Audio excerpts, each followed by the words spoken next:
Assalamualaikum warahmatullahi wabarakatuh. Teman-teman ibadah luar biasa, bertemu lagi dengan Pak Rohmadi. Masih ingat tahu Pak Rohmadi? Jangan lupa, belajar dan membelajarkan diri itu bagian upaya kita untuk terus berkomitmen bahwa kita akan terus berubah dan berbahagia dengan apa yang kita pikirkan dan kita ciptakan. Baiklah teman-teman ibadah luar biasa, hari ini kita akan membahas mengenai implikator percakapan, ya. Implikator percakapan. Implikator itu maksud yang tersirat, ya. Implikator. Jadi ada maksud tersurat, jadi langsung lugas. Ada maksud yang tersirat, gitu. Nah, contoh ketika kita lihat bahwa maksud tersirat itu menjadi maksud yang disiratkan dalam tuturan seorang penutur. Sedangkan maksud tersurat itu maksud yang tersurat dalam kalimat yang dituturkan oleh seorang penutur. Misalnya, nih, Aulia membawa roti, berarti Aulia membawa roti, ya gitu ya. Terus Delisa menulis koran. Loh, koran kok ditulis Pak? Maksudnya ini ada maksud terselip di dalamnya, implikator. Delisa menulis koran, berarti Delisa menulis karya opini di dalam koran. Atau kita lihat dalam konteks tuturan pragmatik, kalau kita lihat maknanya gini, misalnya kalimat fungsional dengan kalimat struktural berbeda. Karena apa? Dilihat dari implikatornya itu juga akan berbeda dengan kalimat yang tersurat. Jadi teman-teman luar biasa, kalau kita lihat implikator ini, kalau kita merujuk istilahnya Grace, ya, Grace 1975 itu dalam tulisannya Logic and Conversation, ya, ini menjadi bagian yang tak terlepas bahwa implikator itu muncul bukan dari makna literal kalimat, jadi bukan makna langsungnya, melainkan dari apa yang dimaksud penutur di balik kata-katanya. Nah, gitu ya. Jadi ini penting karena apa? Dalam konteks ini memerlukan prinsip kerjasama dalam komunikasi. Jadi implikator itu bisa dilihat dari prinsip kerjasamanya. Karena apa? Prinsip kerjasama yang dimaksud ini menjadi salah satu bagian tak terpisahkan dari upaya kita antara penutur lawan tutur, antara penutur partisipan, antara penutur dengan audiennya. Nah, ini penting untuk bisa kita lihat dalam prinsip kerjasama. Tentu kita lihat ada beberapa maksim yang dikatakan Chris tadi, bahwa maksim ini ada maksim kerjasama, ya. Ini maksim kerjasama ini tentu dalam komunikasi ada maksim kualitas, ya, ada maksim kuantitas, ya, ada maksim kuantitas.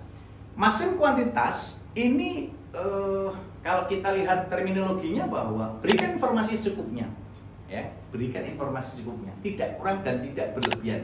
Contoh misalnya, di mana dompetku? Nah, di meja. Di meja. Ini di mana dompetku? Di meja. Nah, ini sesuai maksim kuantitas. Jawabannya cukup. Di mana rumahmu? Rumahku di Solo. Nah, misalnya. Dari mana asalmu? Asalku Purwokerto. Jelas. Jadi ini maksim kuantitas. Jawab sesuai pertanyaannya. Jadi kalau misalnya dalam penyidikan atau misalnya dalam ilmu hukum, ketika seorang hakim bertanya, ya yang ditanyakan itu yang dijawab. Itu maksim kuantitas. Lalu ada yang kedua, maksim kualitas, ya. Nah, maksim kualitas ini bisa kita lihat. Katakan hal yang benar dan dapat dibuktikan berdasarkan fakta dan data empirik. Jangan mengatakan sesuatu yang kamu tahu salah atau tanpa bukti kuat. Jadi misalnya begini, pertanyaannya, Mas Mamat, apakah hujan di luar? Nah, terus jawab, Mas Mamat menjawab gini, rasanya kalau dengarannya hujan ya. Nah, berarti ini posisinya ini menjadi bagian maksim kualitasnya belum terpenuhi. Karena apa? Ini posisinya antara fakta dan empirik belum tuan. Kecuali kalau kita lihat maksim kualitasnya 1 tambah 1 berapa? 2. Nah, ini maksim kualitas. Jadi terpenuhi betul. Berdasarkan fakta dan empirik 1 tambah 1 2. 2 tambah 2 berapa? 4. 4 kali 4 sama dengan 16. Sempat gak sempat? Harus dibalas gitu. Jadi ini bagian cara mendefinisikan dan juga memainkan peran kata di dalam pragmatik. Yang ketiga, maksim relevansi, ya. Maksim relevansi ini ujaran harus relevan dengan topik pembicaraan. Misalnya, kuncinya di mana? Nah, kuncinya di mana? Mobil sudah di garasi. Nah, ini berarti implikatornya kunci ada di mobil. Ini masih relevan, nyambung. Ya, misalnya Mas Mehmet, Mas Mehmet, Mas Mehmet, Mas Mehmet. Rumahmu di mana? Tidak kubawa. Nah, gitu. Jadi jawaban ini tidak relevan. Karena apa? Posisinya ini tujuannya, implikatornya adalah untuk berhumor. Nah, sehingga pelanggaran maksim gitu ya. Nah, ada yang keempat maksim cara, ya. Ujaran yang harus jelas, tidak ambigu dan teratur. Ya, jadi contohnya begini. Dia pergi ke tempat yang itu. Kamu tahu toh? Nah, ini maksim cara yang tidak terpenuhi. Tapi dia pergi ke perpustakaan. Weh, jelas perpustakaan. Perpustakaan pun masih mungkin perpustakaan mana? Nah, diperjelas lagi. Dia pergi ke perpustakaan UNS, ya, gitu ya. Jadi dengan perpustakaan UNS jelas posisinya. Nah, sekarang kita lihat maksim, ya, ada maksim kualitas, ada kuantitas, ada maksim relevan dan maksim cara. Nah, sekarang kita lihat pelanggaran maksim dan timbulnya implikatur. Nah, ini menjadi salah satu bagian upaya kita untuk bisa melihat ketika maksim itu dilanggar. Contoh begini, ya. Pelanggaran ini membuat pendengar menafsirkan makna tersirat dari tuturan itu. Contoh, ya. Bagaimana pendapatmu tentang masakanku? Nah, lalu dijawab, warna sayurnya bagus, bro. Gitu. Ini pelanggaran maksim relevansi nih. Implikatornya begini, rasanya tidak enak, tapi penutur berusaha sopan. Jadi maka dikatakan warna sayurnya bagus. Kan nggak enak juga mau mengatakan makna literalnya itu bahwa nggak enak sayurnya gitu ya. Nah, inilah yang harus kita pahami dalam sebuah tuturan. Nah, sekarang kita lihat jenis-jenis implikator. Ya, oke. Arman bisa menyebutkan jenis-jenis implikator? Rudi? Oke. Andi? Oke. Baik. Kalau yang disebutkan Arman, Andi, Anton itu tadi menjadi salah satu bagian pengembangan diskusi kita hari ini. Implikator percakapan itu kalau dilihat jenis-jenisnya itu sangat tidak bergantung pada konteks khusus, tetapi ini menjadi bagian yang kita lihat pada aspek umumnya. Jadi ada implikator percakapan umum, jadi yang betul-betul umum. Jadi tidak hanya konteks khusus tapi maknanya luas, atau yang sering saya katakan dengan konteks kesemestaan. Ya, jadi konteks kesemestaan ini menjadi salah satu bagian bagaimana kita bisa melihat konteks berdasarkan apa yang dilihat, didengar, dirasakan, didiskusikan, dikontradiksikan, dikritisi dan disayangi. Ya, misalnya contoh, Mas Mamat, berapa mahasiswa yang hadir hari ini? Nah, implikatornya tidak semua mahasiswa hadir. Kalau semua mahasiswa hadir, tidak perlu ditanyakan. Ya.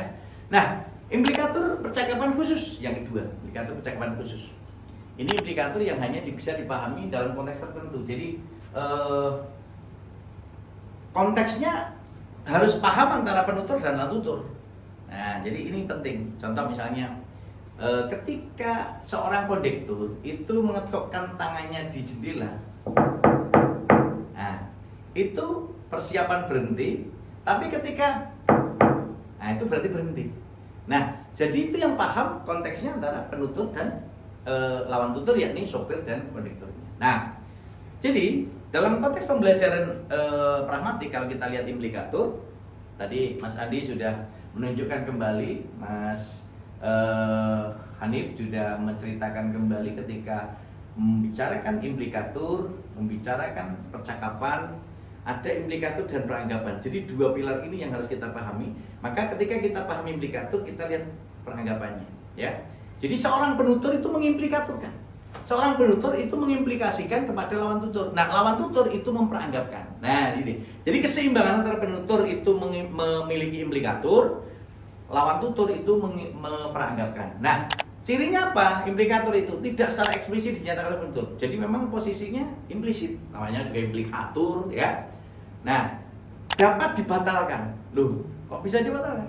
Karena apa? Seorang penutur bisa saja mengalihkan tujuan tuturan karena apa? Tidak sesuai dengan yang diharapkan, tidak sesuai dengan ekspektasinya. Maka disinilah akan dilihat pada konteks dan situasi tuturnya. Maka kenapa? Dalam memahami makna implikator ini, maksud terselubung ini harus dilihat konteks dan situasi tuturnya. Nah, setelah itu bisa ditarik kesimpulan secara logis oleh pendengar yang kooperatif. Jadi yang betul-betul punya background knowledge yang sama. sehingga bersifat inferensial. Hasil penalaran bukan semantik langsung tetapi berdasarkan konteks. Nah, jadi teman-teman ibadah luar biasa, ketika kita belajar pragmatik, kalau tadi sudah belajar tentang penutur, lawan tutur, ada teks, konteks, dan konteks, ada implikator, ada peranggapan, ada prinsip kerjasama, itu semua sebenarnya berkaitan dalam pembelajaran pragmatik sebagai bekal modal dasar strategi berkomunikasi dengan kesantunan dan kesiapan kita ketika kita bertutur. Nah, teman-teman ibadah luar biasa, ketika kita berbicara masalah pragmatik tentu tidak lepas dari dunia keseharian kita, dan keseharian itu menjadi bagian tak terpisahkan bahwa kita sebagai generasi Indonesia harus terus memiliki penguatan dan peningkatan diri dengan berbagai kompetensi hard skill dan soft skill, dan itu bagian upaya kita agar kita selalu berkarakter tangguh, kreatif, inovatif, produktif, dan inspiratif. Dan itu kekuatan generasi abad 21 ketika belajar pragmatik, selalu bisa memanusiakan manusia dan bisa menghargai orang lain tanpa ujaran kebencian, baik langsung maupun tidak langsung, dan itu semangat belajar pragmatik. Dan kita tidak akan pernah gagal pragmatik karena kita terus berliterasi dengan Ratu Lisa, rajin menulis dan baca. Baca untuk menulis, dan menulis untuk baca umat sepanjang hayat. Itulah komitmen kita bersama untuk selalu berdiskusi dalam ruang Lisa. Dialog pendidikan, literasi, bahasa, dan sastra untuk Indonesia.